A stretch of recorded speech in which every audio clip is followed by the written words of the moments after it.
শুক্রবার বাংলাদেশ ভারত সীমান্তে বাংকার নির্মাণ করছে বিজিবি।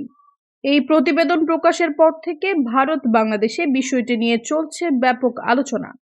ভারতের সুখদেবপুর সীমান্তে এক ব্যক্তি অভিযোগ করেন যে বিজিবির প্রায় 250 থেকে 300 জন সদস্য সীমান্ত এলাকায় অবস্থান করছে।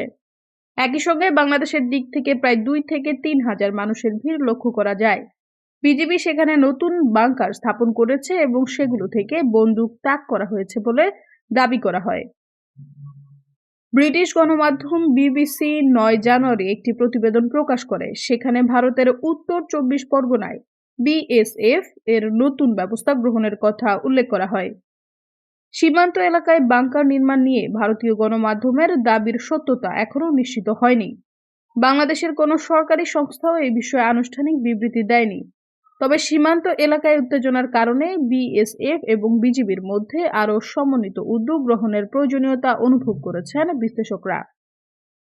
বিএসএফ নতুনভাবে কাঁটাতারের বেড়া, বৈদ্যুতিক নজরদারি যন্ত্র এবং সতর্কতামূলক প্রযুক্তি স্থাপন করেছে।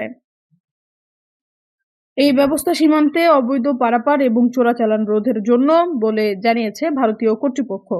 বাংলাদেশ সীমান্তে বাংকার স্থাপনের বিষয়ে সংবাদ মাধ্যমগুলোর দাবি যদি সত্য হয়, তবে এটি দ্বিপাক্ষিক সম্পর্কে প্রভাব ফেলতে পারে।